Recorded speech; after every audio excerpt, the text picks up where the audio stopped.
Welcome to this episode of Ask Your Guides Men's Edition, the podcast where mindfulness meets masculinity. I'm your host, Alejandro, and together with our panel of mindful men, we explore openness, emotional intelligence, and what it means to live authentically in today's world. So, take a breath, open your mind, and let's dive into real conversations and real healing.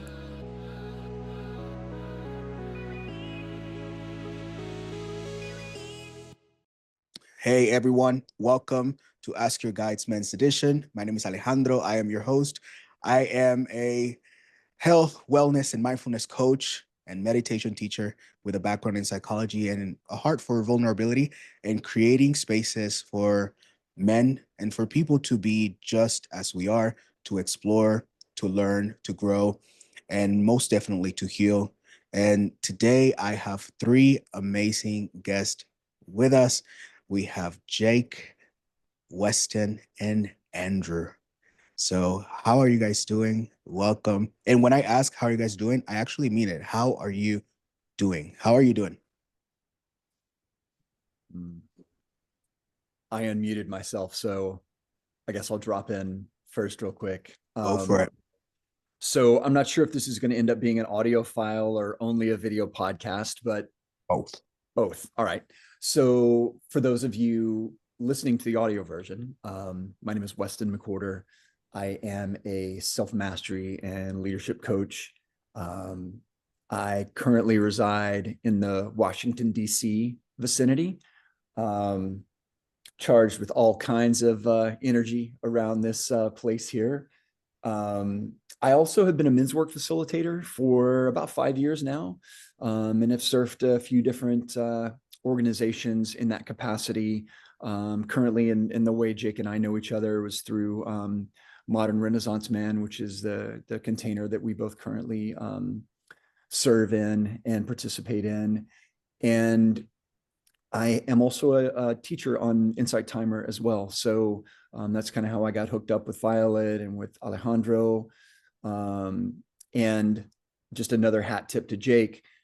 He was really, like, some of his early work and offerings on Insight Timer were, and I don't know if I've ever shared this with you, brother, but were like an inspiration for me to sort of step into that role as well. And so I sort of owe Jake a debt of gratitude for leading the way and showing the way and getting me into Insight Timer. So with that, I'll kind of set down the talking stick and let whoever else wants to join in. Awesome. Thank you, Weston. Jake, how are you doing?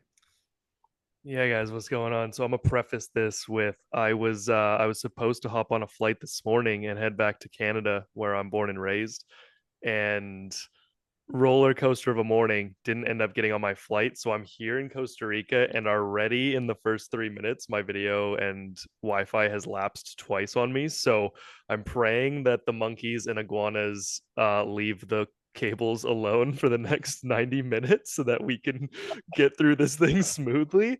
But if you lose me, it's because the jungle has taken my signal, and I'm usually back in a minute or two. So some of y'all have seen me on here, breathwork meditation facilitator on Insight Timer. I've been doing that for almost 3 years now.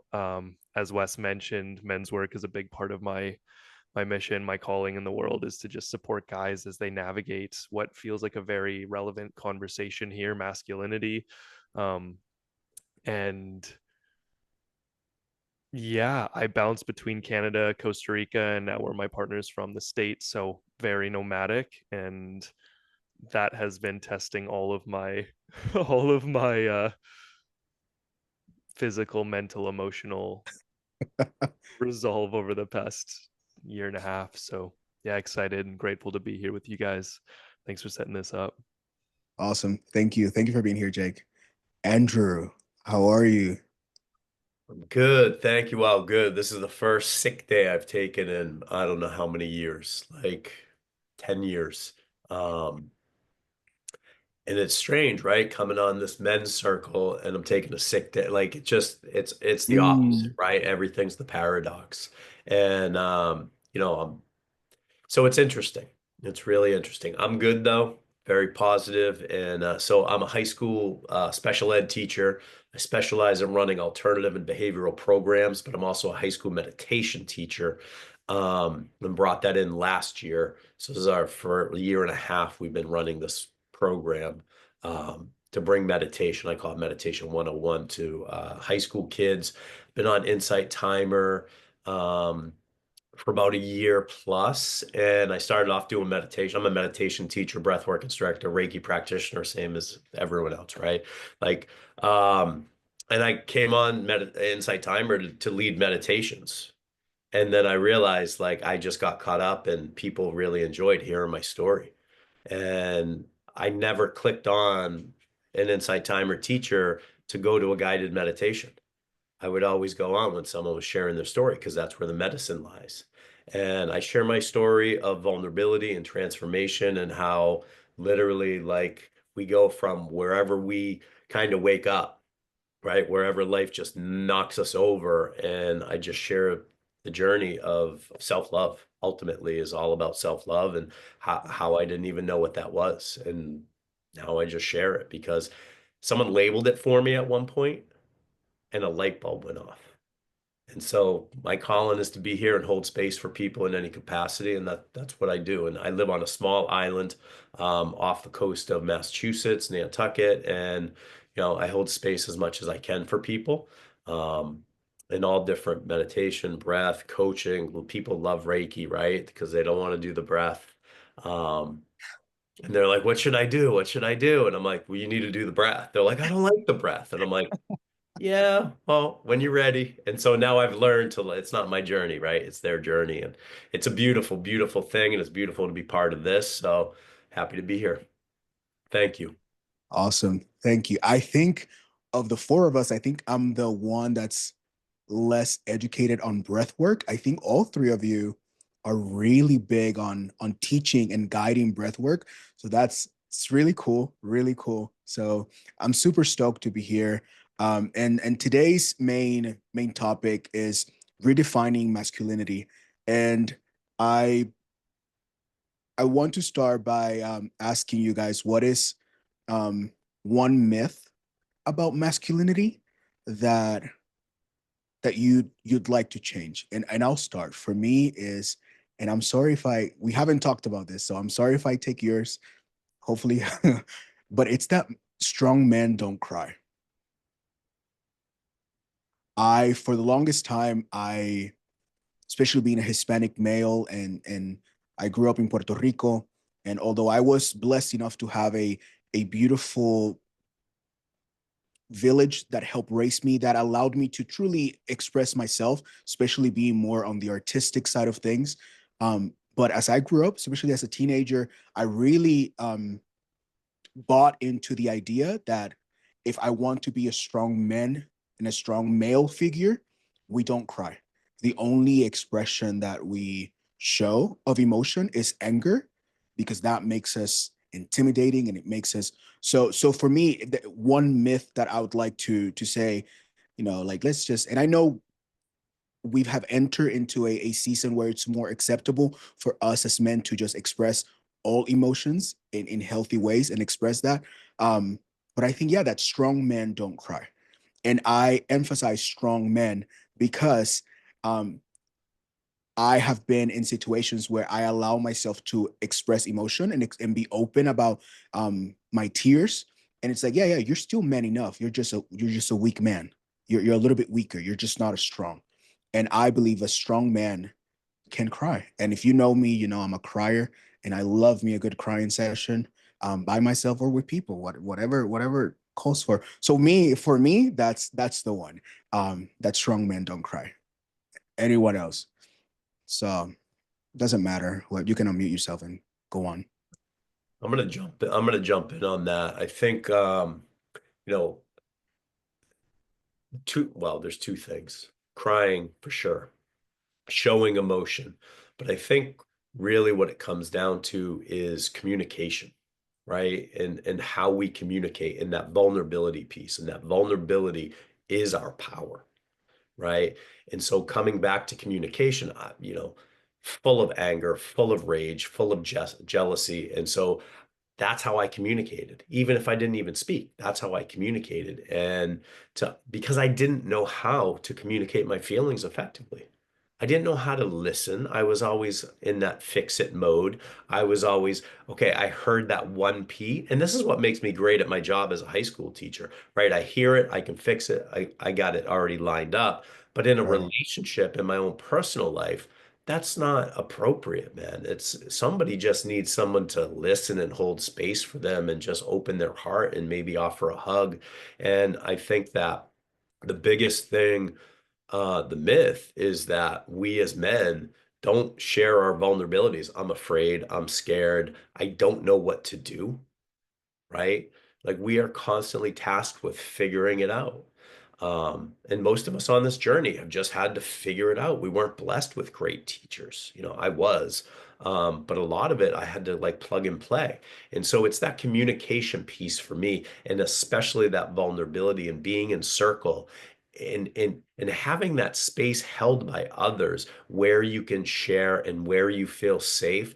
That's the most powerful thing. So, you know, when someone comes into circle and they offer a one word, um, I'm good. Okay. Like I get that a lot with teachers walking down the hall, we're passing each other. I'm like, hey, how are you today? And they're like, I'm okay. And I stop and I turn and I go, what's going on? That's what we need. And then it's a 30-minute conversation of someone just unloading.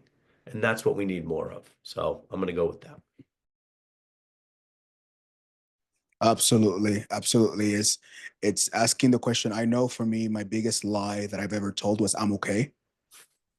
Hey, how you doing? Oh, I'm okay. And that was it. That was it. But was I okay? Absolutely not. I was a complete emotional, spiritual disaster. But yeah, go ahead, Weston. Yeah, thank you. I'm a crier too, Alejandro, just so you know. Yeah, Jay, I mean, yeah, good. All four of us are in that Yeah. back with you, man. So what was coming up for me, I mean, there's a lot of things, right? But I was really trying to think outside of the box, a little bit nuanced. And I think there's a cultural tendency in some, and again, I'm just sort of thinking around like some of the men's groups that I've been a part of that um, elevate structure and rigidity and discipline over the ability to the value in flexibility, right? Now, this could be like emotional flexibility, it could be like cognitive flexibility. And there's a real beauty in being able to, and I think there's probably like maybe the word that comes forward for me is empathy, right? Mm.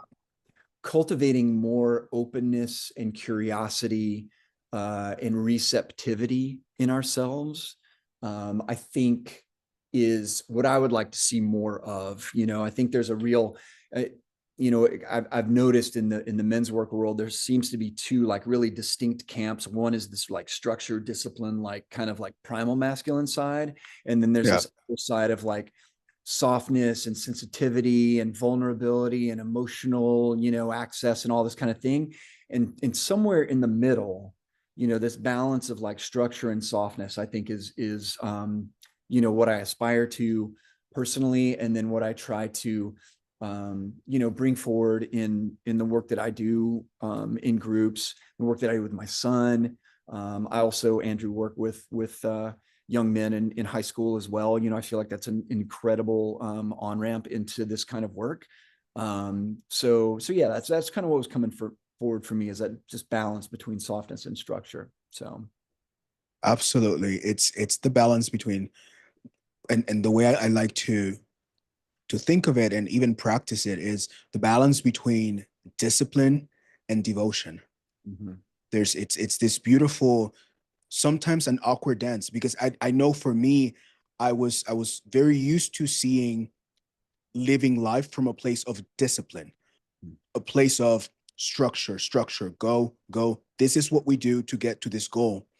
And the devotion of what I was doing was not there. This aspect of softness and loving kindness towards self, towards honoring the practice, whatever that may be, honoring the journey was really not there. So I like that. Thank you for bringing that balance into the conversation, Weston. Jake. Yeah, man, this is a good conversation. I'm into it. I love these perspectives already. In West, that's such a, almost building on that one a little bit, because Alejandro, you asked what's the like the myth about masculinity that we'd like to change, and there is this. I'm gonna try to tie these three together because Andrew, like you, or how you guys saw, like um Alejandro, men don't real like strong men don't cry.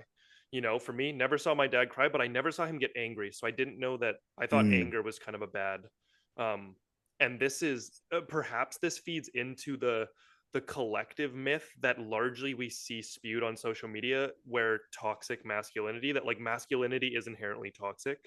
Um, and I can see, we see conversations for both sides, the ones defending masculinity and being like, guys, no, like masculinity in and of itself is not toxic or harmful. There's immature right. expressions of it, absolutely, that are like there's immature masculinity that is or imbalanced, unintegrated masculinity that then is harmful. Or so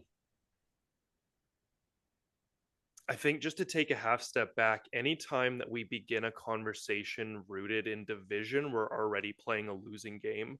So to Wes's point, that there's a there's a need for balanced and integration of both yin and yang energy for every man. It's not just about focusing on masculinity, because if he leaves aside his femininity or his yin qualities, he's going to it's a losing game either way if you're over indexed on either side of the spectrum. So to be able to play the capacity or the spectrum game of like, I want to have access to both the softness and the structure, um the vulnerability, but also the strength, because I can't just Right. spew my emotions on everyone. That's not actually what we need. We need to know Right. when to communicate, how to communicate, who is safe to communicate with, who can hold our stuff. Because if we bring it all to someone who can't hold it, well, we're doing them more harm, and we're also not going to be held or received in it either. So the myth that one is better than the other, when we talk all about masculinity, it's like we lump these. I think just the myth that one is better than the other, or that we need one. I see, of course, the pendulum is swinging, and we get to spend a little more time nurturing now the softness, because Lord, like anyone who came through the war would have had to have stepped into the structure, into the discipline, into the hardness to survive. But then Right. there's the swinging of the pendulum into the hyper spiritual, nice guy, super soft, which is awesome. We're beginning to touch empathy and emotional availability. But that pendulum, we need, it's like, it doesn't even, the pendulum swinging sucks as a point of reference, because it means it's like flinging back and forth versus just like stretching Centered. it. Right. Yeah, totally. Mm, So mm. it wasn't a super clear answer, but that's what was on my It's heart good. as you guys were speaking. I like the stretching part of the pendulum, because to me, what came up to me as you said that, and as I saw it, I'm a visual learner, was wholeness. Mhm. Wholeness is the embrace of both ends, the feminine and the masculine. It's the embrace of all of it. It's and that for me is masculinity. Masculinity for me is it's being all of it, not all at once sometimes, because we still go back and forth. I know I do. I'm not always centered. I'm not always balanced. I have to use my tools to balance myself and bring myself back into alignment sometimes. Like today, Andrew, I woke up sick too, and I never get sick. And so I had to use my tools to align myself. I had some things to do today, some coaching calls that needed to happen, and I needed to show up. So I needed to balance myself in things. So how do you guys balance your energies, the exploration of both the masculine energy, the feminine, the yin and the yang? How do you do that for yourself? Mm. I'm going to jump in, Wes. Yeah. I think it's funny because, I'm driving and I'm still dropping F-bombs out the window, right? Oh Like, yeah. and then whoever's with me is like, oh yeah, ladies and gentlemen, there's your meditation teacher. Well, I'm human. Hey, I'm human. We're all human. And I think when I first started holding space, there was part of me that was like, oh my God, the responsibility is up here and I need to be like this because probably I put my teachers on a pedestal, Mm. right? Until I understood that we're all human, right? We're all on our own journeys. And it comes down to allowing that, right? I had to have some righteous anger come out the other day. And I'm in the middle of a divorce and I was on the phone with my lawyer and it was just getting heated, right? And instead of shoving it back down and eating it, which I did for 38 years, man, like I let it rip. But that was a conscious decision to let it go. And then I had to stop myself and say, I don't like where I am right now. But I needed to voice that. And then I had to go, right? I had a replacement behavior. I had to go for a walk. Then I had a follow-up phone call and she goes, it's really funny because you said you didn't like what you were saying, but what you were saying wasn't that bad. It wasn't negative, but I felt it. I felt the rage coming back. I felt all of those old energies coming back. And you know what? I loved it. I loved it. But because I hadn't been in those feelings, those emotions for so long, but I caught myself and said, this is me trending backwards. And I'm so very cognizant of that I had to put that stopgap in and be like, all right, I gotta do something different. But you have to allow like we're human. You have to allow these things to happen, right? And then it comes down to no judgment, right? I can't beat myself up for what happened in my life. I can't. That's ridiculous. And I'm living in the past. I've owned it. I've done the work around it. I've done all the work around it. And I'm good with that. I've made my amends. And now I'm here. I feel like that's a powerful thing for us to be witness to for ourselves. It's good. Thank you. What was coming forward for me, and this is a little bit on the coattails of the first question that you had, Alejandro, was and this is kind of a generalization, but this idea that as a male-bodied being, that I have to have the answers for everything, right? And if I don't know the answer, and I'm just sort of speaking from my own lived experience, right? Then I experience like a fear, right? Or almost like a this sense of not being enough because I don't know how to figure this out, right? That's happened to me in relationship. And Andrew, I've been divorced twice, so that for me was really real, and it's happened to me in business. It's happened to me in finances. It's happened to me as a parent, even, like I ought to know this. I ought to figure this out, and I think there's a lot of like, a lot of like the roots of toxicity in behavior, whether it's addiction or, just emotional dysregulation that comes from that place of like, oh, I ought to know this. I need to figure it out myself, so how do I, sort of going into the question of like, how do you balance that energy? I've had to really learn when to listen and when to ask for help and when to I've really been practicing like curiosity too, right? And like progressive consent, like that practice of progressive consent, asking for permission. And in those ways, I feel like I kind of like relieve that pressure on myself to have to know or to have to figure something out and to just be okay with the uncertainty, and to trust that, when I allow myself to kind of be present with that, that unknowing, that maybe it creates space for for, spirit to bring into my life, the right answer, rather than me forcing my egoic response into the situation. Does that make sense? Absolutely. No, absolutely. Yes, it makes sense. Jake, what's coming up for you?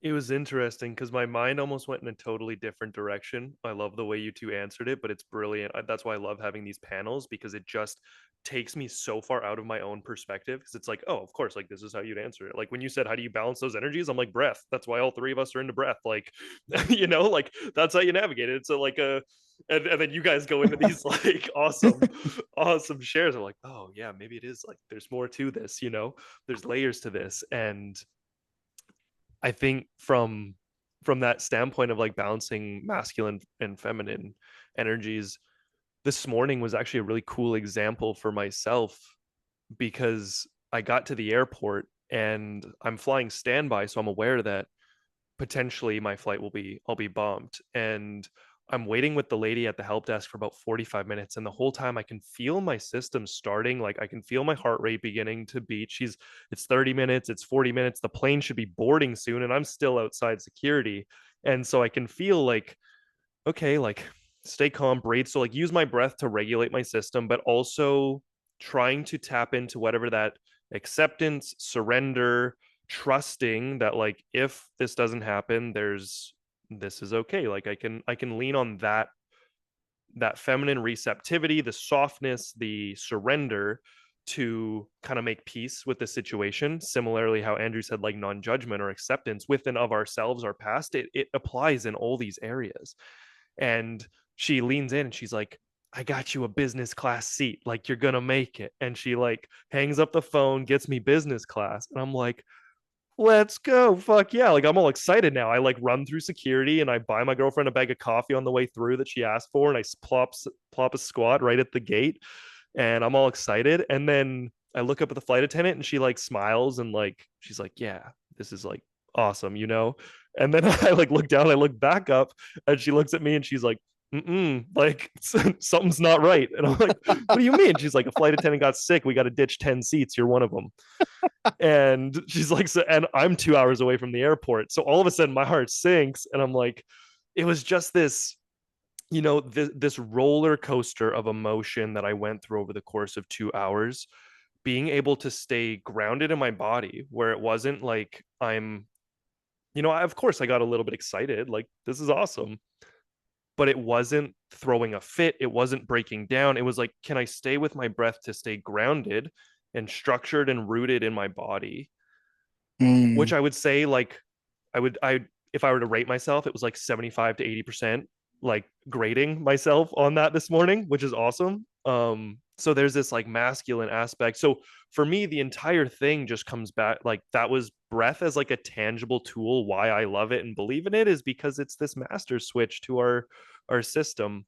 Right. One of the great tools, right? Andrew mentioned taking a break, replacement behavior, getting outside into nature. There's so many, right? But grounding. Yeah.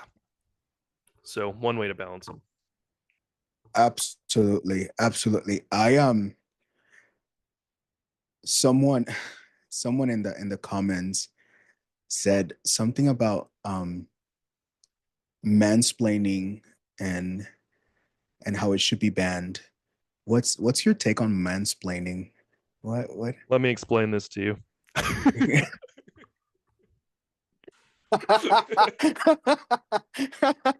Right. What do you? I know I do it. I do it to myself sometimes. I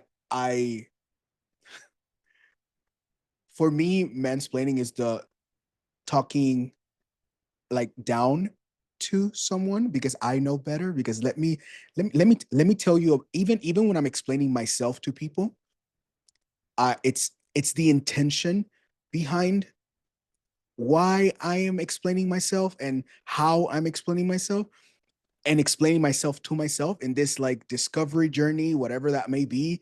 I sometimes find myself mansplaining myself to myself. Like, So what's your take on it? What's your take on it other than let me explain this to you? Go ahead, Wes. Yeah, this came forward in a Signal thread, and no, not the famous Signal thread that's all in the media, but another Signal thread that I'm in today. Someone had posted a topic about this, and sure enough, one of the guys in the community like jumped in and basically validated the topic, which was, the patriarchy sort of perpetuates. I mean, that's one way that the patriarchy perpetuates. Well, that's a lot. That's actually hard to say. This need for control, this need for management, this need for like domination, right? And as a recovering mansplainer, I will just say that the biggest tool in my toolbox around like to help with that is curiosity. Like really and whether I'm like working with a client, like coaching, or talking to my partner or my daughter or my co-parent, it's or my children's mother, it's like just the more questions I can ask, the more curious I can be about their perspective, their experience. And this even goes with my son too, right? As it's like, again, I don't have to have all the answers, right? And there's a great relief in that, right? There's a great, in fact, I kind of like just noticed myself getting emotional when I said that, is it's like, it's okay not to know, and it's really a beautiful thing to just even ask the question like, wow, well, like, what do you think about that? Or what's your thoughts, and so, so yeah, I mean, I just think that, that's how I try to come forward in the world. I don't do it all the time, but in situations like this, when it's asked about, I'm reminded like curiosity, is a great tool for that. So it's good. It's really good asking the questions, asking, even asking why they're asking the question, or even asking why there's curiosity about whatever that topic is. I like that. I like that. Thank you. Thank you for sharing. Yeah, you're welcome. Go ahead, Jake. Yeah, there was, just so everyone in the chat, I hope everyone got my joke that like that was clearly It was a joke. It was a joke. Guys, please. But from one of my mentors had just reframed this, like, us as men, one of the things that makes men's work or men's groups so great is we see this in any real setting, but men love to, like, why do we love to, like, why has mansplaining actually become a thing? Like, it has a term for it now because it happens so often and everyone has been on the receiving end of it to a degree, right? So it's not it's not a one-off experience. It's largely somewhat inherent, and I think part of it is like a man's drive to contribute to those around him, and there's such a deep sense of desire to contribute in some way. And so if there's an opportunity to like fix a problem or to help someone out, like, I love it when someone asks me for advice. We all like, oh, Andrew, like, I'm struggling with this. Can you help me? Or like, I'll be the first one to, like, I'll hop in on that. I love to be able to support you. And so if it's a partner, if it's a kid, if it's a colleague, there is this inherent desire to hop in and be able to contribute in some way. It feels good for us. It feels good to know that we've supported in some way. So taking this slightly different approach to that, like, yes, mansplaining with Alejandro, the way you mentioned it, there's a tone, there is a dynamic created in that where you can feel like, is this person actually trying to help me, or are they just trying to, like, and then they're getting frustrated that I'm not understanding. And it feels very different from Wes's approach of curiosity. Can I help them come to their own answer? Can I actually have them learn, and instead of just have it done for them in the process? So I see it as a byproduct of us loving to contribute and having a deep desire to contribute to those around us. But to Andrew's first point of it's a communication thing, how do we communicate? How do we deliver that contribution in a way that's of deepest service to both parties in the interaction? So that's what comes through for me when I hear this topic come up. Yeah, someone in the chat box mentioned something, the root of, to the point of the root of mansplaining is the fact that men have not been allowed to express themselves fully for so long. So when there's an opportunity, we go above and beyond. I don't know, maybe. Go ahead, Andrew. What comes up for me is similar to what you guys are saying, right? This is, for me, speaking of my own past, right? This is about masks. This is about wearing the mask of who can I be for this person in this moment. Pure inauthenticity, Mm. right? I'm going to answer your question because I think this is what you want to hear. We've all done it. We've all had to shed so many masks, so many layers, hide all of our Oscar awards for all the acting we've done for our entire life, as you know, whatever traumas we've suffered along the way. And then it's funny because as the question comes out, I'm like, I don't even know what this means, which means I'm so guilty of it, right? Like, what are we talking about? And then it just starts to register of we put ourselves out there for people to like us without being genuine. We're not listening. We're not understanding. I say this all the time in my life. Sometimes just being there. Sometimes just saying quietly to yourself, "Thank you, I love you," is enough, and I don't need to talk. And so that's a big practice for me is not talking, because I did that for so many years of wearing that mask or those masks for the different people in my lives, right? And I think going on what Jake just said, and thank you for saying that, is we want to contribute, but ultimately we want to dominate and control. And it's right? This is backwards thinking. And that goes to what Weston said earlier about the two camps of men's work, right? Like, I don't want to dance around a fire and bang a fucking drum. I don't. Like, that's not my gig. And so sometimes I want to sit silently and say nothing. So again, I don't answer, so I'll go back to my comment of I have no idea what this means. So I just mansplained that whole thing. Go ahead, Wesley. Yeah, I just wanted to sort of, because I feel like it's relevant to what, like, Andrew's work in the world.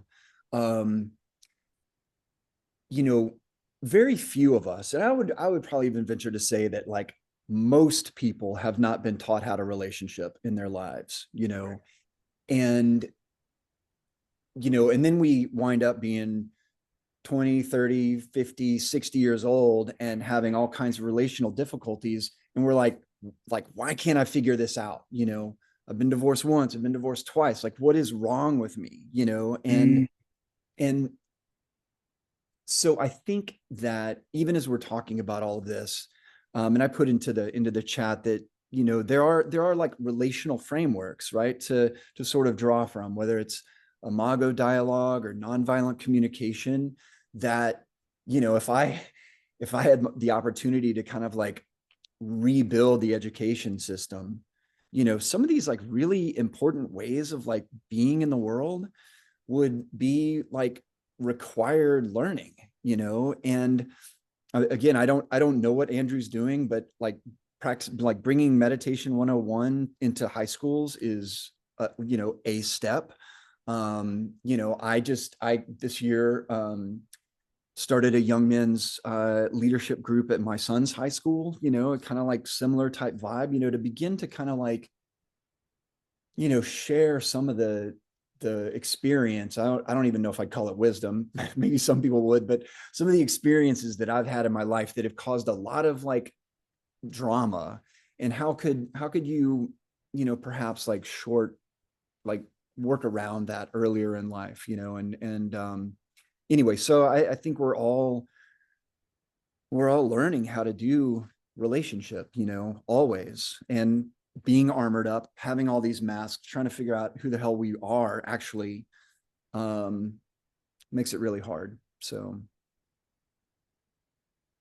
Can I jump in on that for 1 second? So it's funny, Weston, you said, I don't know what I don't know what I'm doing, right? I'm leading from the heart. But one of and it takes a couple weeks for the kids to understand that at some point we stop looking outside ourselves in terms of relationships and we start here, so then we can understand where that other person's coming. And I always go back to that. Like, that's the baseline, right? That's the baseline. And through the practice of meditation and reflection.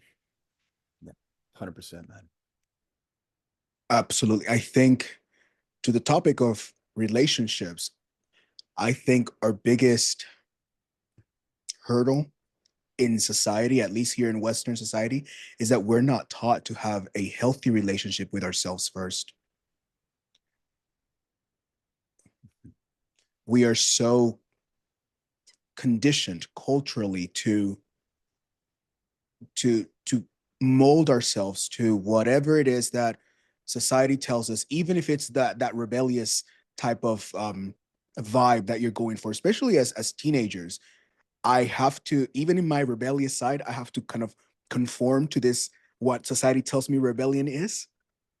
And there's, at least for me, I found a lack of support for authenticity um in my own journey, um for so many reasons, and so many, I felt growing up that I lived in different worlds. So I had my school world, and I know that for me was part of my own traumatic experience with disassociation and trying to fit in and molding myself to the different worlds. But I had my school world, I had my theater world, I had my church world, I had my neighborhood friends world, and I was Alejandro very differently in different parts of my life. So I think when we talk about relationship and why we mansplain and moving into now communication with others, it's also the communication with ourselves. I think sometimes we're just not taught. I work with men who are incarcerated or have been incarcerated, and the journey of, it's almost like I said in the beginning, that journey of reparenting men who could be sometimes my father, old enough to be of that age gap or between us. But like Andrew said, to come back inside, what am I saying to myself about myself? And then how is that reflecting in my communication towards others?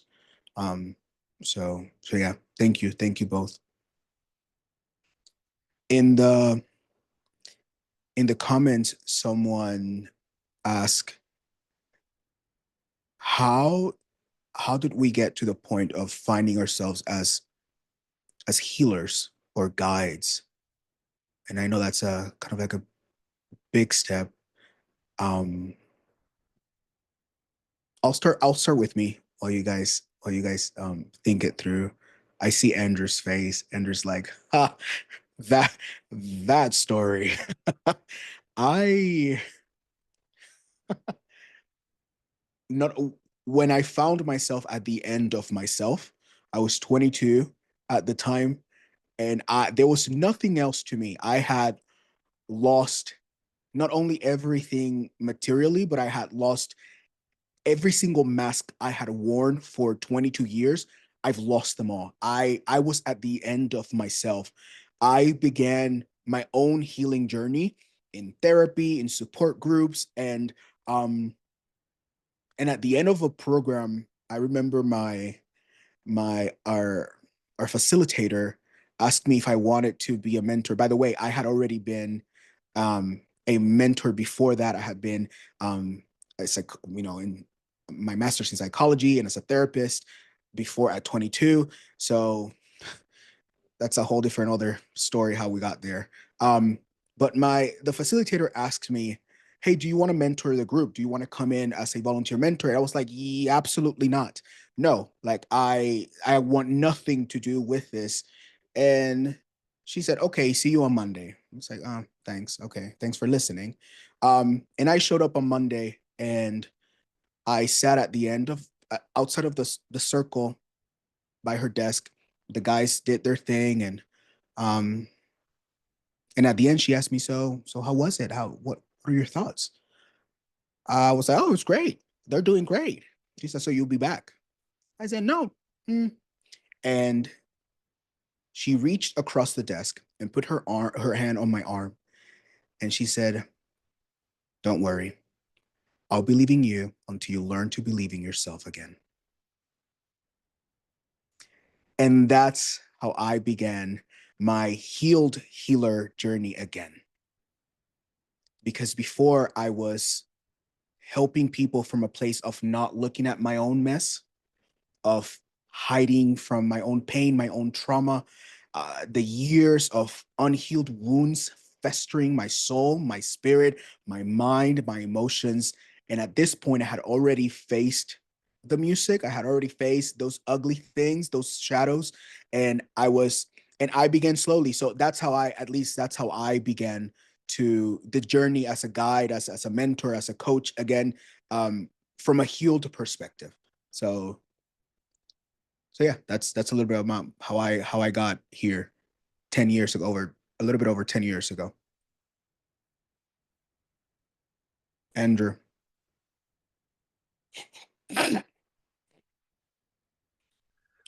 I'm muted. All right. All right. So listen, I'm codependent, right? And I'm just on a healing journey. I just want to heal myself. I want to get better. I don't want to hold space for anyone. I don't want to teach meditation. Never once thought about breath work, Reiki, didn't even know what it was, like no idea. But I was going to every circle there was known to man. And two teachers came up to me and they said, you need to hold space. You need to run the men's group here. And I said, I'm not holding space for anyone. I said, I'm here to heal myself. And they grabbed my hands and they said, that's how we all start. Mm. Now, I've been coaching volleyball and teaching high school for 30 years. And in my mind, I excel in both of those areas. But in my mind, how can I guide and hold space for anyone? I'm so hurt. I'm so wounded. My stomach's going off right now, boys. My stomach is going off right now. Like, and so I kept asking, why me, right? This is the codependent. Why me? Why do you want me to do this? What do you see? Same thing you just said about your person who asked you to mentor. And to their credit, they never answered me. To their credit, they never answered me. Anyways, I took a meditation teacher class, teacher training, and he asked us to hold off for about 6 months before we started guiding. And I don't work that way. Like I got an education, I need to do it. So I just started holding free meditations and then realized like that circle. I had been doing that circle my whole life. I had been doing this work my whole life. And then I come to the realization that I literally was the person I needed my whole life. I'm gonna start bawling here.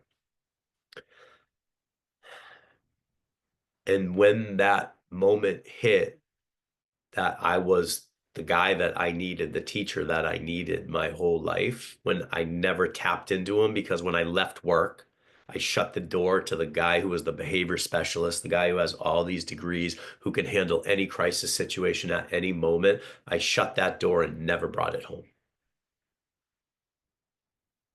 And when I realized that I had been doing this my whole life, it just kind of clicked. And that's how I got into all of this. Yeah, that's it. It's that simple. Kind of looking in the mirror, right? And finally seeing myself.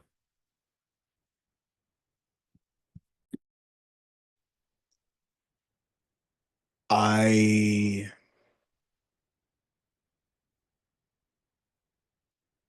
I have the urge to say I'm not gonna cry to justify if I start crying.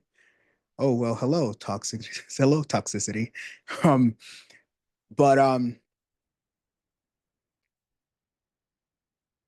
I love that you bring the fact that in the journey there comes a point that we realize that we are who we've always needed. That when we look inward, the healing is there. That when we look inward, the wisdom, Weston, it's there. I was listening to Weston's podcast, um, and it's so good, by the way. I know I said it last time, but it's so good. And I resonated with a lot of things. Um, but there is beauty in understanding that there has always been wisdom in the journey, even in the unhealthy steps that we've taken. That when we look back, we can find the wisdom in that unhealthy step or wrong step. And I don't want to get into the whole, is it predestined? Is it by choice? Is it free will? All I know is that for me, for Alejandro, for me, even the missteps, even in the pain, even in the hurt caused to me and that I've caused others, so I'm no saint, there has always been wisdom there. And the body and the mind and the spirit and the soul understands the wisdom. All I have to do is sometimes shut up and listen. For me, that's just me. Anyways, Weston, Jake, anything?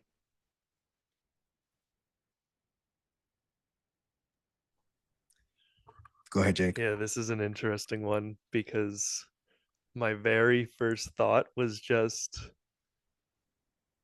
like, what just the term healer and healer and guide, like those immediately I'm like, what mask am I wearing that I'm trying to be a healer or a guide? Like that was, it was just, I was very present to this idea that the moment I give myself a title, there's already a societal expectation, a reputation, something like it is a mask. Okay, now I'm the healer. So like, what kind of Instagram content do I have to make? What kind of circles do I have to hold? What, like, how do I, like, what's like, who am I now that I'm a healer? And it's something I've been wrestling with, and it's part of my process, which is so great because it's fun to uh perhaps dismantle that a little bit for myself. I love hearing Andrew and Wes speak because it's just like seeing both of these guys, there would need to be no title associated to either of them and what they're doing. It's like I would fully trust their work just because it's real, it's human, it's them, it's um whether or not they had a big Instagram following, whether or not they had, it's just like my for me, just my journey, my experience of this, it kind of happened in three. For a lot of people, it's a bigger kind of crushing rock bottom or very illuminating. Mine was like my mom handed me a Brendan Burchard confidence course when I was 17. She's like, "Here, listen to this audio tape." And I was like, all right, like I know I'm fairly shy around girls. Like this could be good. And it was such a contrast because I was like a football star. I was like a captain on the football team, but like if there was a pretty girl walking by, dude, I started sweating. I walked the other direction immediately. So Absolutely. it was this beautiful contrast of having such confidence in one domain and yet having none of it in another. And so she hands me this course and it's just like, give this a listen. And I was a very, I'm firstborn, so just like straight A student, like anything to make sure the parents are pleased with my efforts, and like crush school. But as a result, she gives me this. I'm just like, yes, mom, like wants me to do this confidence course. And it wasn't this like 2x4 to the back of the head that was a brutal experience. It was just like, whoa, I can like change myself. This is pretty fun. And so I just like, find Tony Robbins and I read my first book at 19 years old, like cover to cover. And it's like a big accomplishment, but I realize what's possible. And I guess where it really started to happen was I was in a long-term relationship. It had been 4 years at the time, and every time our anniversary would start to show up, I'd get these like crazy health symptoms. I would start to get hot flushes where like I'd go to take a bite of food, my blood pressure would raise into my cheeks, I'd get super nauseous and I couldn't eat. And this would happen for like 2 weeks around our anniversary. Kidney stones. It was like the whole like, it was like, what the heck is going on? And in essence, I had taken care. I like went down this health rabbit hole, became a Czech practitioner with Paul Chek, holistic health, addressed breathing, movement, exercise, hydration, sleep. Like I went down and it was like everything was optimized and this was still happening. And I was like, something is wrong because so I took up meditation because it was introduced to me as this is how you manage stress in the body was through meditation. And so I went in for stress management and I came out with like, it was like this never ending rabbit hole of getting to know who I am, sitting with myself in that silence. I'm like, this is the most, it was wild because it became the most fulfilling part of my day was to just stop for 20 minutes twice a day and sit with nothing but the silence. And it, to a degree where there was a point where I was just meditating for like an hour twice a day and my family would be like, where are you going? What are you doing? Like, and I was like, I almost wanted to stop doing everything else because I was enjoying this so much. And I realized that Yeah. that wasn't super necessary. Like I'm not living life. But for me, it came at the end of that relationship. So finally, after sitting in meditation for 2 years straight, every day, 20 minutes, twice a day, it was like my non-negotiable because I never wanted to go back to those symptoms. It eventually illuminated that I was lying to myself about this relationship and that this was actually not me. It wasn't who I wanted to be with. It wasn't working. And there was enough that, and it wasn't a rough or harsh ending. It was like, wow, from this very grounded and calm and trusting place that like, wow, I've just been, but it took me 2 more years. I was in it for 6 years before I realized that like that voice became subtle and soft enough. And I just heard it enough times on repeat that that was kind of my, when that relationship came to a close, thus started the second half of my process of integrating everything that I found in that experience. So that's just one of that. I guess if I have to pick a time and place where that really kickstarted for me, it would be there. Yeah. Awesome. The origins. Um, I like that you bring up the body aspect of things, how the body responds to to your emotional state, even subconsciously. Um, I know for me, I know when I get sick, it's my body telling me, "Hey, let's like shut up and listen. Let's sit down a little bit more quieter during your practice and see what's going on." And I know for me, as soon as I woke up this morning with a sore throat, I knew I had to, and I knew it was the excitement, the emotions, and not I had to just self-regulate. I'll be fine tomorrow morning. Um, but yeah, thank you for bringing that. Really important. Weston, anything? Mm. Yeah, man. So I mean, when I think about,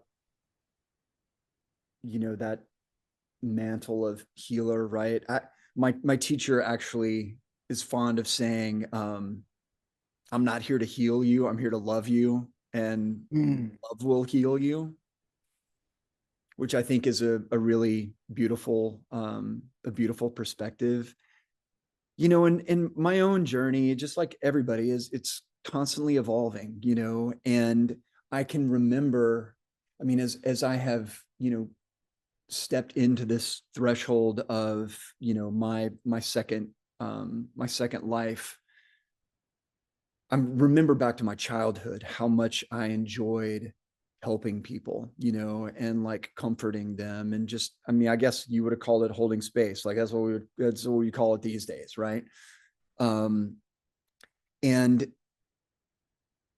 through, I think when I started to move into like adolescence and high school and young adulthood, like I really like my ego went ham, like I was so driven by like materialism and conquest and validation and all of these things that really just took me so far from who I am at my core, which is just somebody who wants to like be with you, right? Just to be present, and so I don't know. I think even in my own work, my real aspiration is to just cultivate presence with anybody that I come into proximity to, and that's probably, the greatest gift that I could give to another person.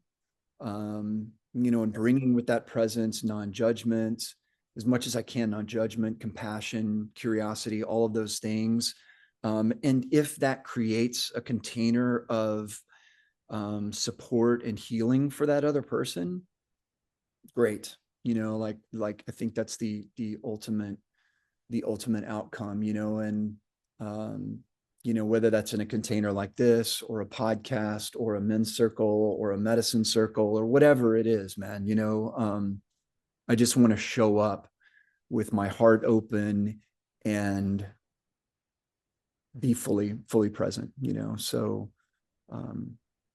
I'll just kind of set it down with that, and to also just acknowledge, that this is a real work in progress, like we all are for this lifetime and those to come, so.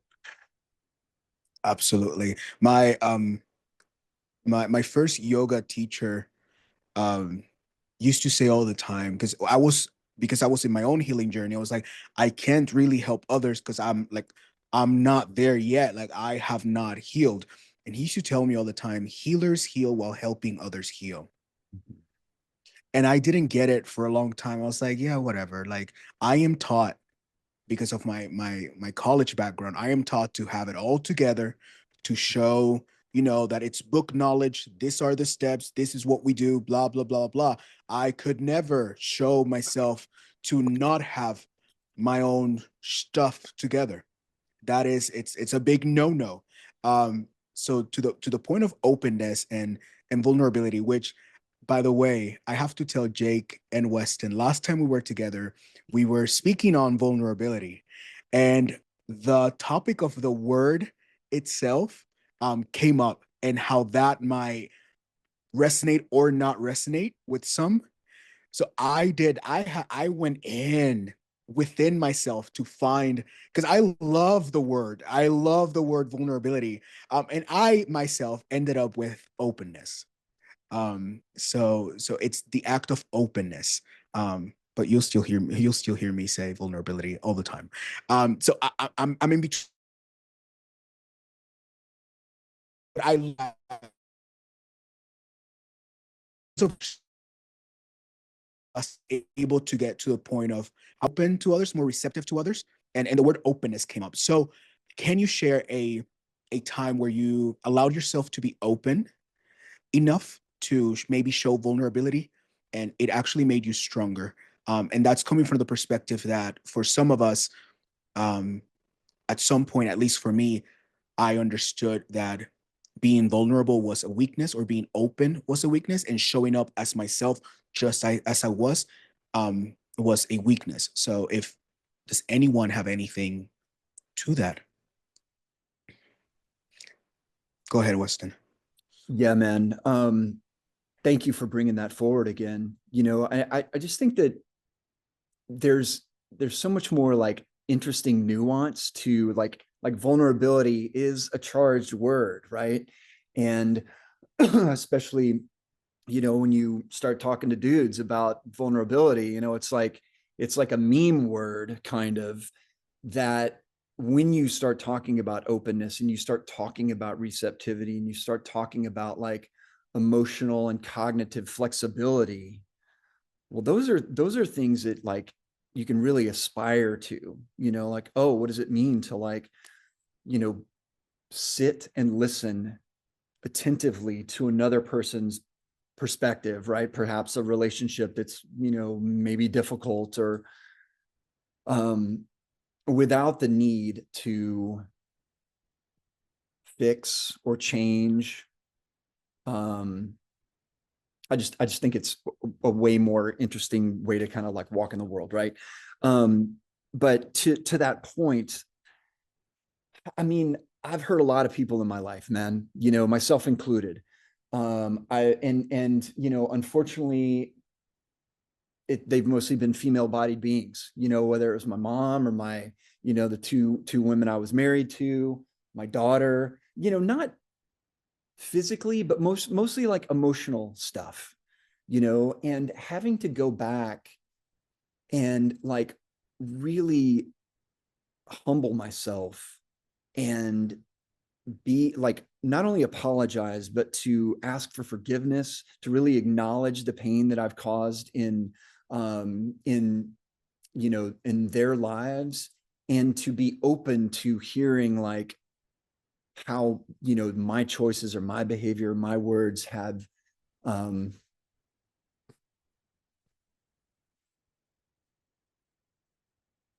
caused them a lot of pain.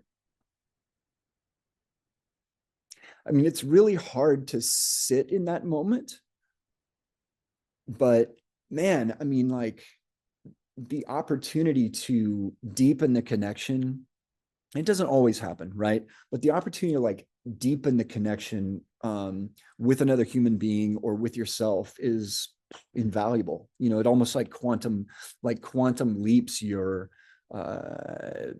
you know, whatever wounds you're trying to put some salve on, you know. And so I mean, that's just an example, you know, for me that I've, you know, have had to work on several times in my life. So and yeah, I mean, that's vulnerable. Like getting emotional here in this group is vulnerable, but I'm really open to it, you know, and I'm also receptive to the growth that's on the other side of that as well, you know. So yeah, just set it down there.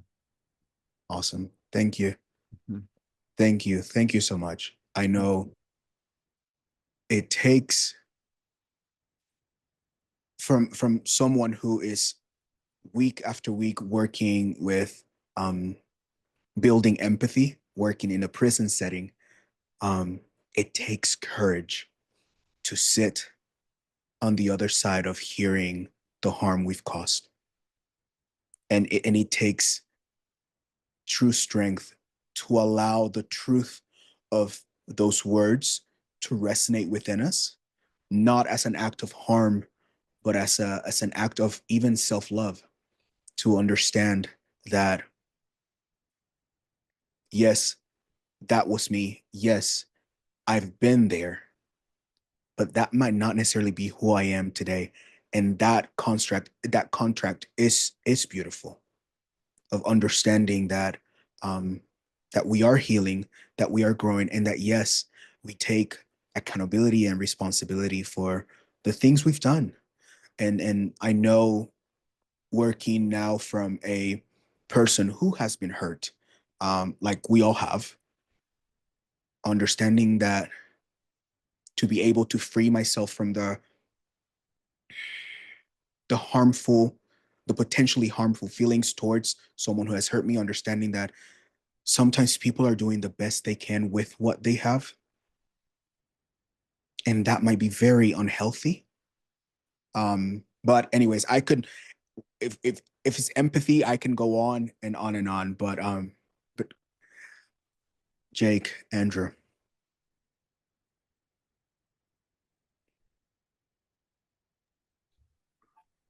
Yeah, I this is an interesting one for me. And I only bring that up because I feel like a little bit Wes and Andrew, I both want to just acknowledge you guys for allowing yourself to touch on something real within you as you speak, because it can be felt on the other side. And it's interesting because as I begin to speak on this, I notice there's a little bit of resistance within my body to it, and almost a little bit that's like, I don't know what I would have to talk on to get myself there to tears at this point. And it's not like me trying to do it, but I'm aware of what feels like a little bit of stuckness, and I just wanted to speak to that because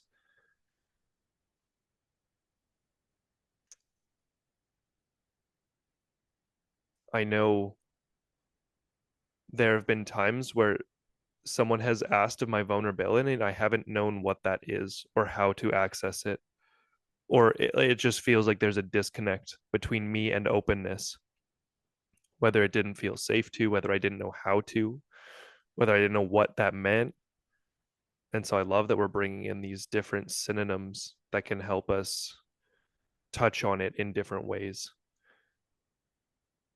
One of the this is a very like um just kind of millennial thing of me to have done when I look at my past. Like, I went through that breakup and I started to get really honest with myself around this. I'm so excited to dig into in my own world once again, because I can feel I'm doing this spiral in life where I'm like revisiting a lot of the same. I'm coming back to this like I am aware that I've gone through this before, but I'm at a different level, it looks different, Yeah. it tastes a little different, the Yeah. environment around me is different, but man, it feels awfully similar. So I'm uh I'm revisiting some of these experiences in my life once again, and I reflect on when that relationship ended. And my act of vulnerability was first and foremost to look at everything that I was insecure about or ashamed of within myself. And it was everything from like, the reason I have a beard is because my chin is super small and I don't like people seeing my chin. So I just grow a jawline that's prominent. Like, that God has blessed me with a beard. So I just grow whatever shaped jawline I want. I'm I'm sorry, but I'm laughing not because it's funny, haha. I'm laughing because I can relate. But go ahead, go on, go on. Please So talk about the yeah, toes. so Please I speak just about your made toes. Because I read it, and I was like, yes, yes. yeah. So I made this full Instagram post, just like, I was at that point where the relationship had ended. I got nothing to hide because I got nothing to lose. The only reason I was hiding all of these things was so that the relationship didn't fall apart. Because if I could appear perfect, if I'm not insecure about my chin, about my bloating and gas, about my small pinky toes that don't show when I wear flip-flops, when I'm like, all of these different aspects of my being that I was just like, didn't want anyone to know about.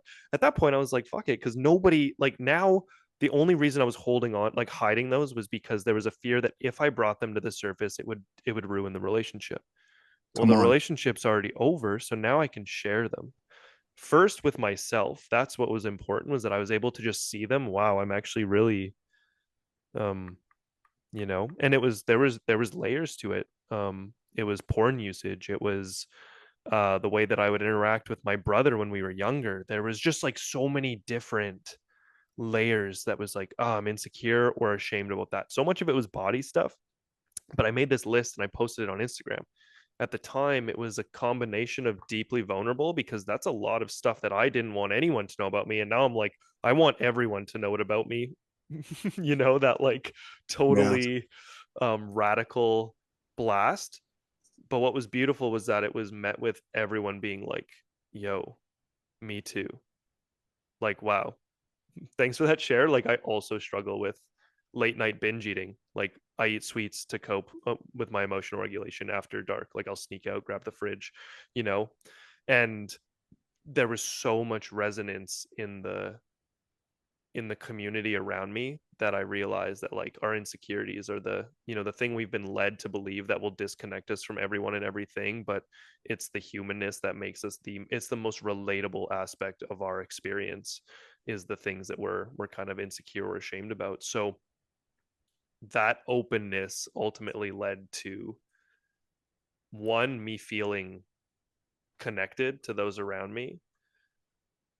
I don't think I could have done that in a healthy way had I not made peace with a lot of those insecurities or sent love to them first on my own. If I was looking for validation to realize like why I wasn't a mess and putting on Instagram to like ask for that, it would have held a different energy.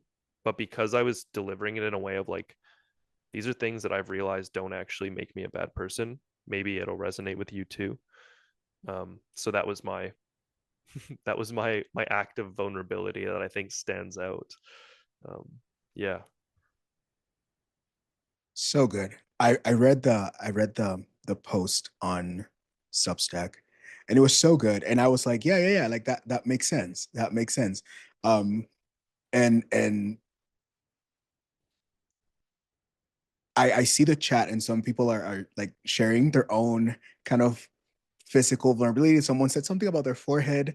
Someone said like, oh yeah, the chin thing. I guess chin is a thing, which is funny enough that you said when I read your post, I my last ex used to call me Chin, and I had completely forgotten about it. And I had to do some letting go. I was like, what the heck? Because of the thing that I don't have a chiseled face, although if I lose weight, I do sort of have a jawline. I was just speaking about my jawline to someone that it does exist behind this.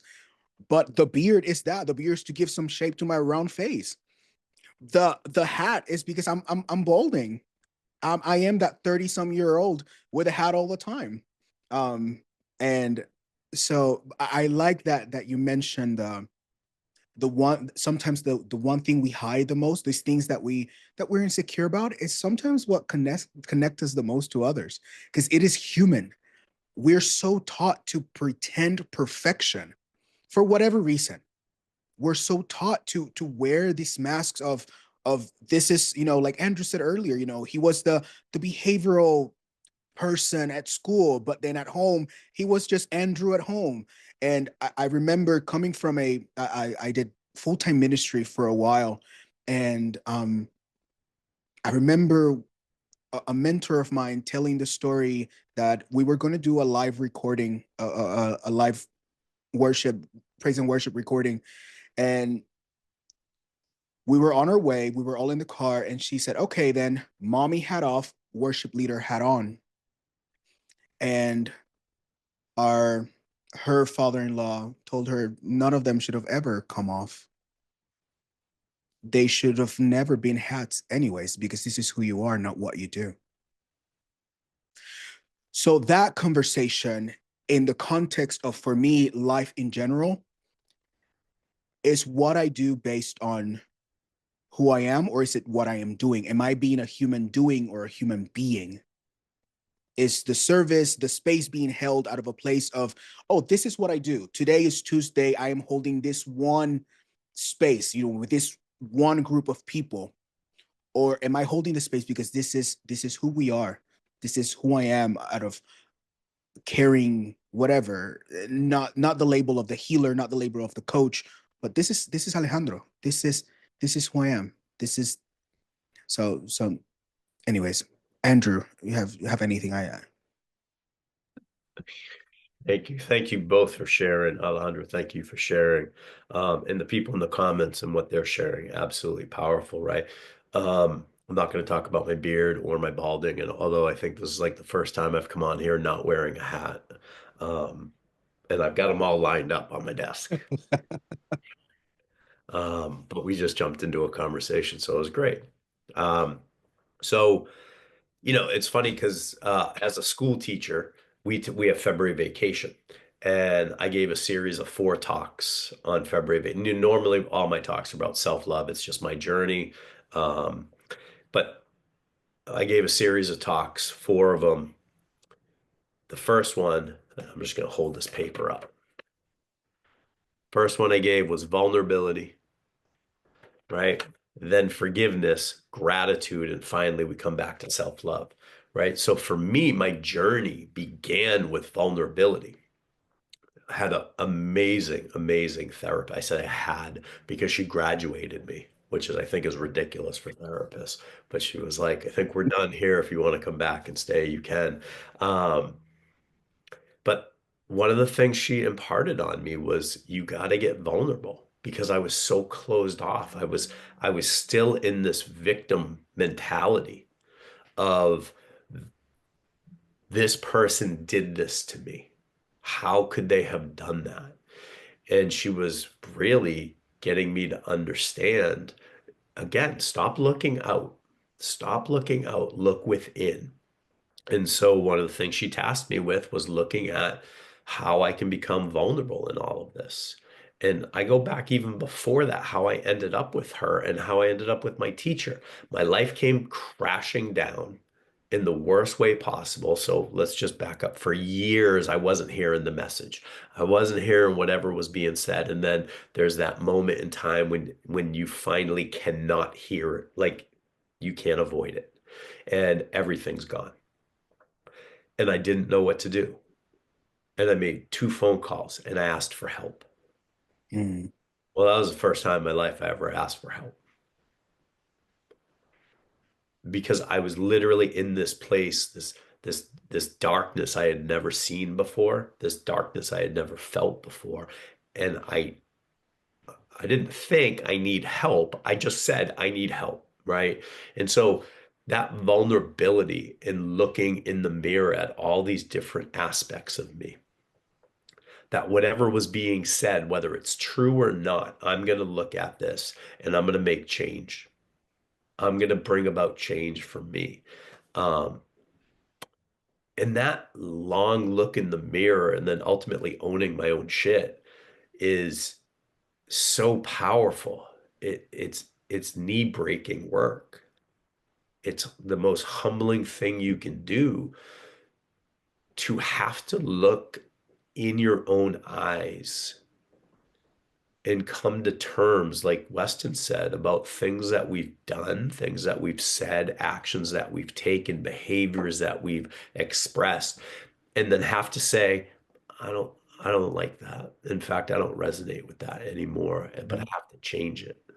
And, you know, this word vulnerable, I work with a lot of guys, and um, they want to come and do the breath work because it's the manly work, right? It's the hardcore work, and I'm going to breathe and I'm going to go hardcore at it. And, the best part of that is the tears. That's uncontrollable, right? It's the cap that's popped off, and you can't keep any of that emotion back down. And it's allowing that to keep going. It's allowing it to come out.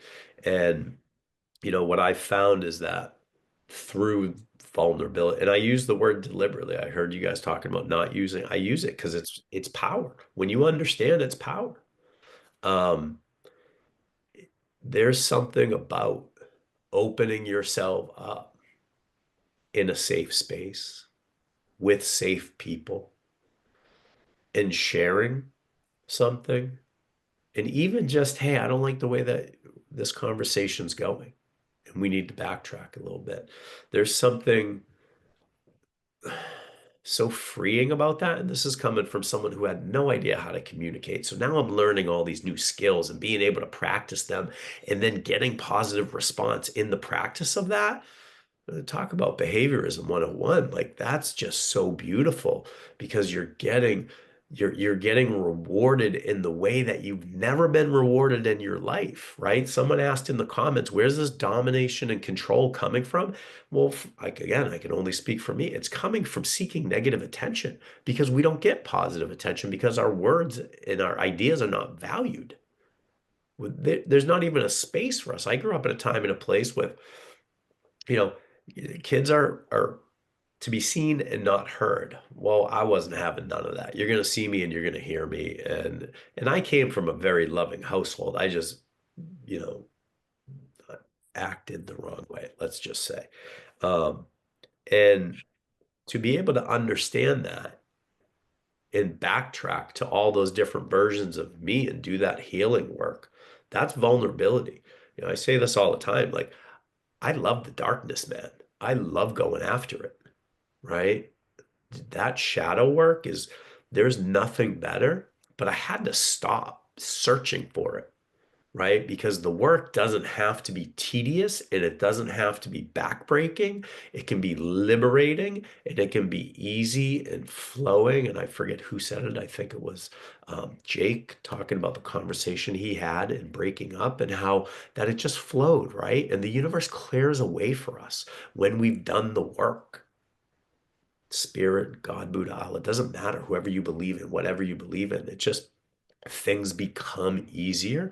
And I attribute all of that to tapping into that vulnerability. That doesn't mean I'm weak. That means I'm fucking strong. That means I own my shit. That means nobody can ever put me in a position where I am uncomfortable again, because I already put myself in that position and I own it. And I've made amends to step out of that mud, keep myself clean. That doesn't mean I fuck up, because I do all the time. And I own that as well. But I am human, but nobody can ever make me feel a way that I don't allow. And now that I'm more whole than I was, bro, that is centered. That is grounding. I am blessed. And I know there's so much more work. That's the beauty of all this. There's so much more work to be done around the next corner. There's more. That's why having people in our lives that trigger us. I'm constantly in communication with my wife as we're going through a divorce, because she's the only one who knows those buttons to push, right? We were supposed to have a meeting today at 4 o'clock. Nothing. Didn't hear from, right? And I'm just like, you know what? Are you okay? I hope you're okay. I haven't heard from you. Let me send you love. Let me send you gratitude. I'm here when you're like, that's life, man. If I can't hang on to negative feelings because my energy is so precious, my time is so precious, so I'm not gonna spiral down the drain anymore, because I spent 48 years spiraling down a damn drain, and I had no idea I was spiraling down a drain. And then when I finally kind of realized it, that all stopped. And so I think this, in and of itself, is being vulnerable, um, coming together and sharing. And, I think this is the power that we have a responsibility, right? My therapist used to say to me all the time, you got a phone call from whoever you believe in, God, spirit, doesn't matter. You got a phone call, and it wasn't a conference call. It was a direct call to you, and you chose and you picked up. That's it. People ask me why I do what I do. I don't know.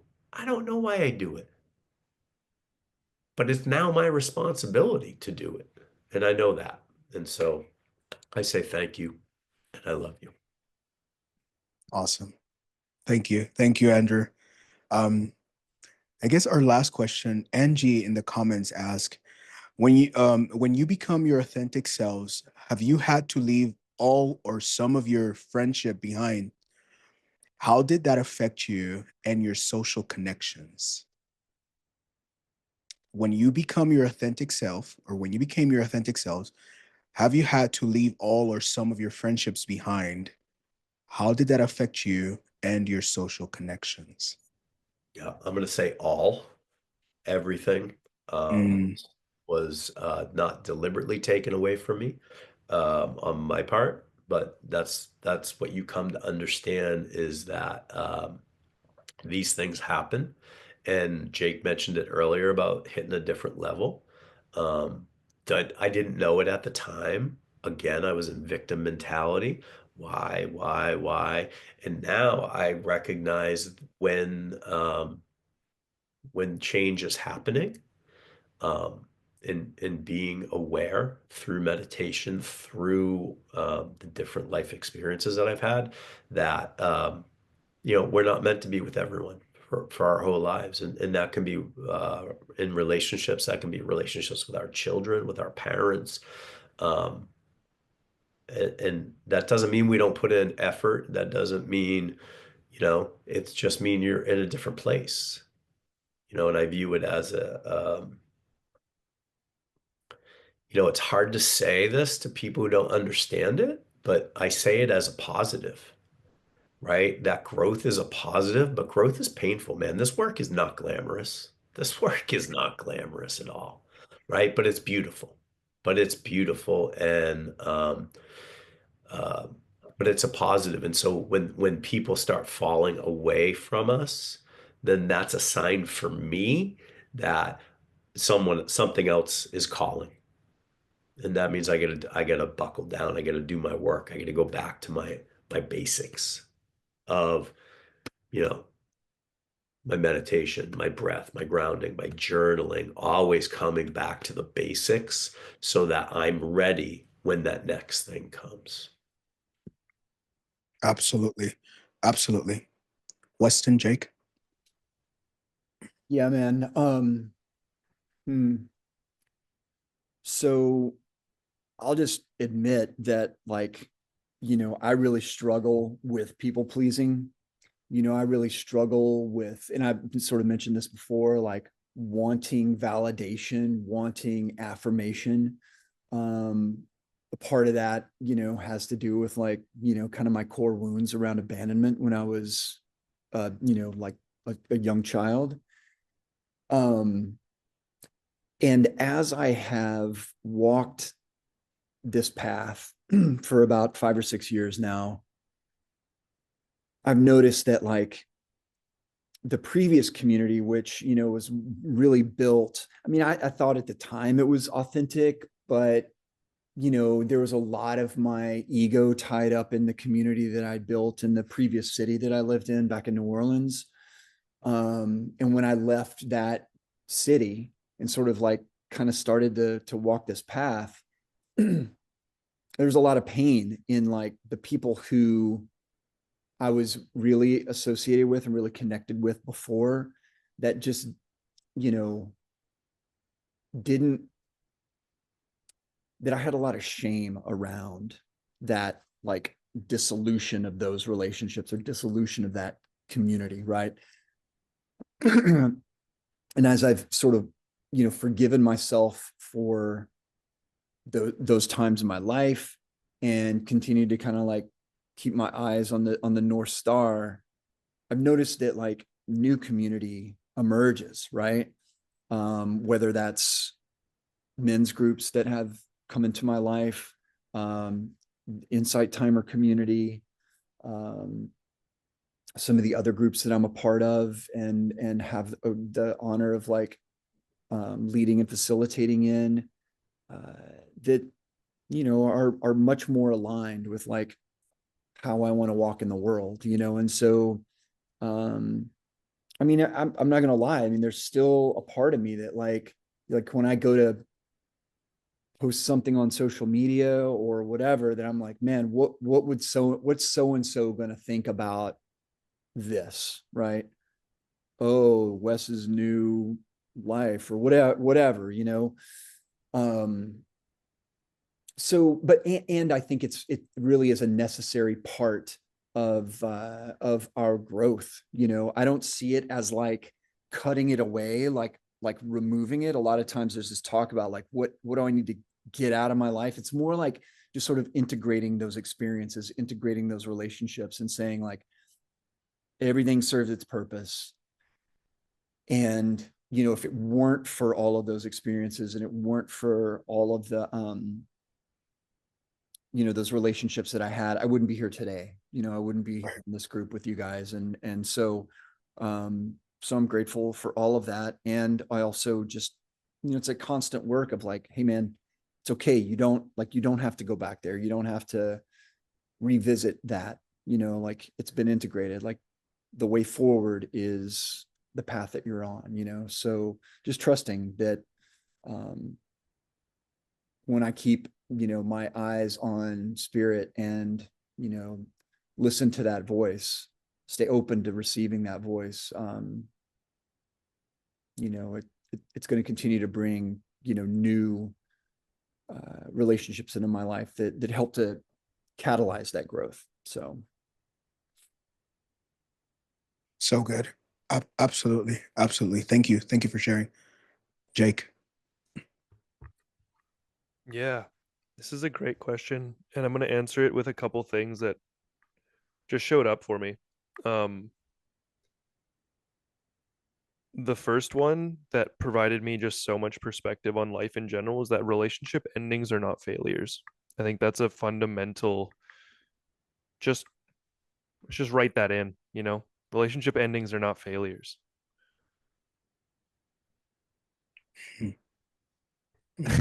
I almost just feel like leaving that there because it does its work as you just, sit with that. Yeah. And Yeah. simultaneously, it's for me, it's to kind of hold both in my hand at the same time, that relationship endings are not failures. So absolutely, as you grow, as you transform. It's not even, I would never expect someone to stay in the same dynamics the same relationships their entire life. Simultaneously, I don't know that relationships ever actually come to an end. Ever. From that standpoint of, if it's a relationship from your past, it's a part of you. It's going to be with you forever and always. When a parent passes on, you know they are with you always and forever. So is there ever actually an end to a relationship? Mm. You know, I think of people I've lost in my life, past partners. Those are all relationships that are still very present, you know, whether that's in the dream space, whether that's in the way it's crafted my character, whether that, like, those are all very much so with me. And they are relationships that have transitioned out. They've come to a close. They look different. And so I think there's an aspect of, you know, to the question, when you become your authentic self, when you begin to become fully expressed, aligned, whatever that is it necessary that we lose all of our relationships, or that relationship shift? I would hope they change. And maybe the person doesn't change, maybe the dynamic changes, because you don't want to stay in that relationship anymore because it's uncomfortable. So sure, the dynamic of it changes. If you grew up your whole life eating tomatoes and then one day you started to have allergic reactions to them, and they started to make you sick, they started to make you uncomfortable, I would hope that you assert a boundary with tomatoes. Maybe you find a way to cook them, or maybe you cut them out of your diet. But I'm not judging you for no longer spending time with the thing that's hurting you. But or you can change your relationship to it. You can find a new way to interact with it, set a boundary with it. So it's a bit of an odd metaphor there, but you get what I'm saying. It's just, relationship endings aren't failures, and it's okay for the dynamic of it to shift. That's how I perceive these relationships. Yeah. Absolutely. And I 100% agree that a relationship once established, it never really leaves you. It stays with you. It forms. There's wisdom in that relationship, even if now there's a boundary, like the tomatoes, and the allergic reaction. I don't know. We're going with tomatoes.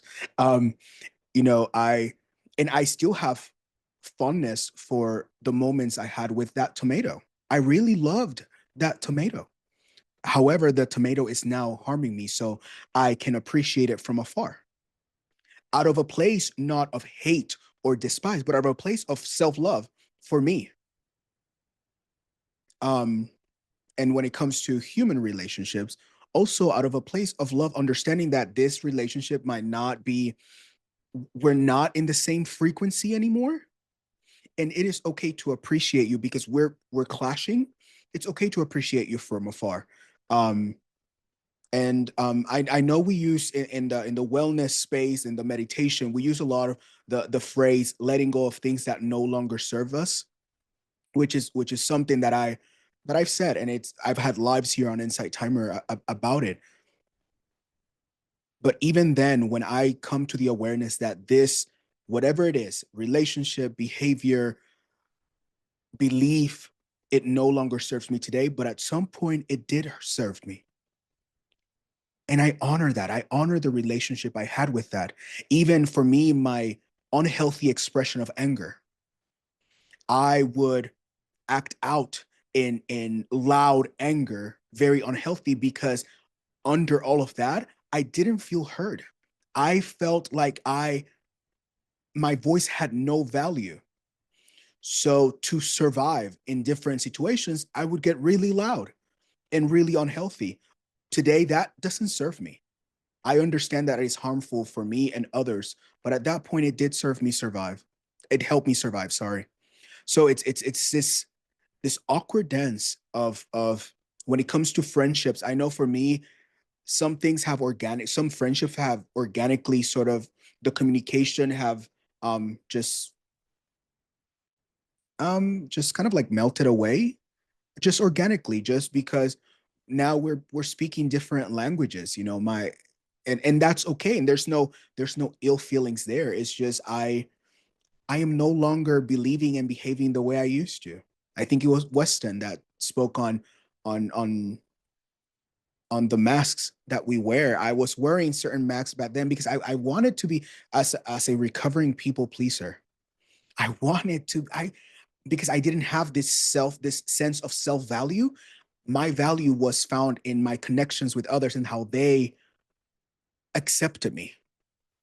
And now that I have this sense of I am enough just as I am, and my voice has value, and I am beautiful, and I am wonderfully made, and there is wisdom and beauty in my journey. I not necessarily seek the same connections. Someone earlier mentioned being codependent. I think it was Andrew. When we have this codependent tendencies, we connect with people who are going to feed into certain things that resonate with our wounds. We trauma bond even if it's subconsciously. When we start healing, the trauma no longer has this hold on me. The trauma response is different. Therefore, that relationship, it's doesn't serve a purpose how it used to. So it's not of a place that you gross, I hate you, I don't know, you were unhealthy for me. It's out of a place that I've grown, I've healed. And hopefully my healing and my growth is also inviting this other person to heal and grow. That might happen, it might not. I think it's a natural progression of the healing journey and the growth journey for some relationships to subside for a little while. And it doesn't have to be an ugly thing. It's just part of the process. At least for me, it has been. Um, so as we come to an end, guys, I want to say thank you so much to the three of you for being here. It has been amazing. I have interacted with you guys' teachings and offerings, and you guys, the three of you, are dope AF.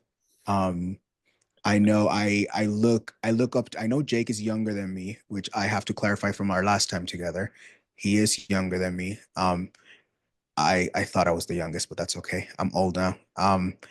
And I look up to the three of you. I love the work you do. I love how you show up for yourselves first and for others, not only here on Insight Timer, but in your other things that you guys do. Um, so thank you. Thank you. I know Andrew was one of the first teachers I ever saw cry on a live, and it resonated with me because I was already crying on my lives. I know Weston on a live we had together, our first time together, also cried. I saw Jake last week dancing on a live, and I was shaking what my ancestors gave me here on the other side of the screen too. Um, and that guys, you guys are so dope and so awesome because it's something that we're not used to. It's almost like, even for me to be like, oh my God, I've seen you guys do this, it shouldn't be such an amazing discovery, but it is. I'm still in a process of discovering men and people who I resonate with. So I appreciate the three of you so much for saying yes to not only showing up for yourself, but saying yes to showing up for others, because your journey truly helps me in my journey. So anything else you guys want to say, go ahead and take it away. Weston, I saw your mic on mute. Man, first of all, thank you for seeing us. It's a real honor to be here with you, Alejandro. And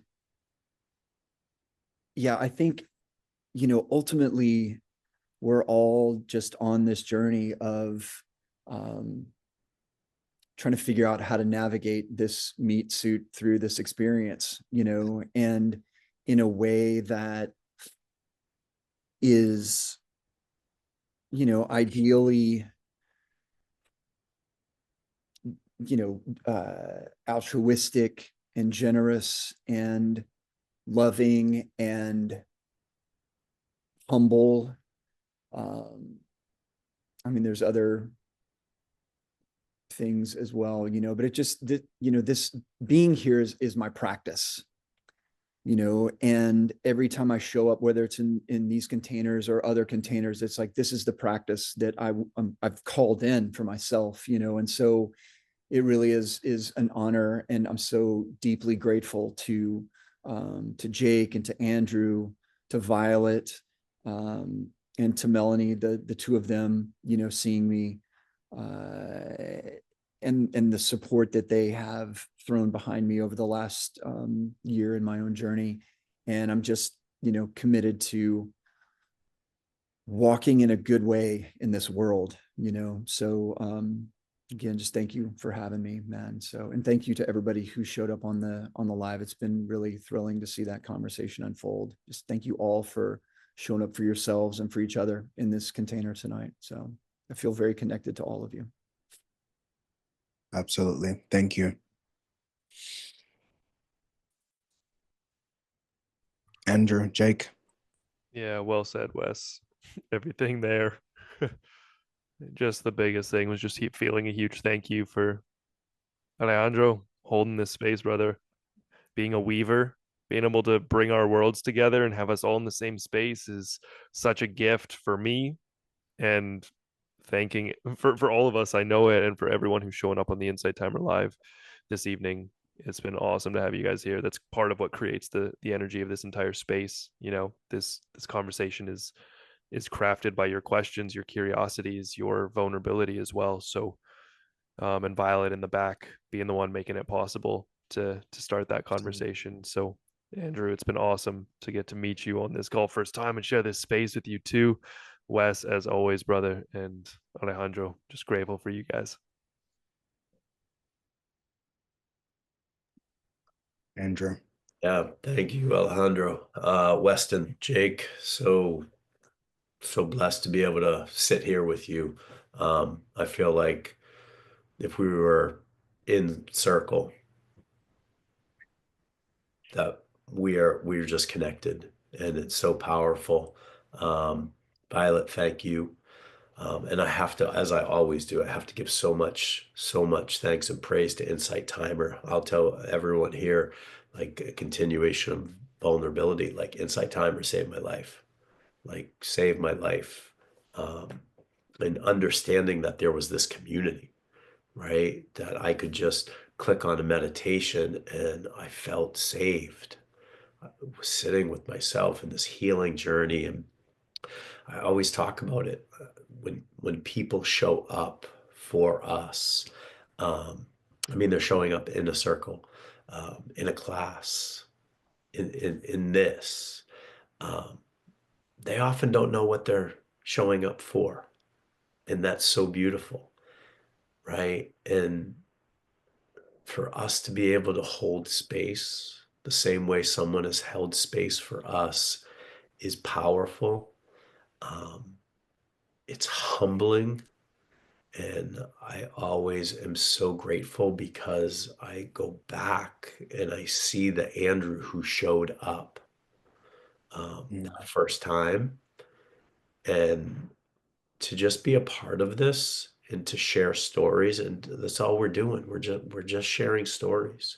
And Alejandro, thank you for the invite, and Violet, thank you. And I just feel honored. I feel honored to be able to share parts of my story and to contribute in whatever way helps anyone out there to be connected to you guys. Thank you.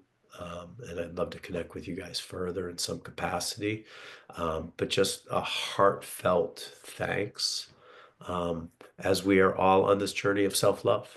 And that's, that's all I have to say about that. So thank you so very much. Awesome. Thank you again.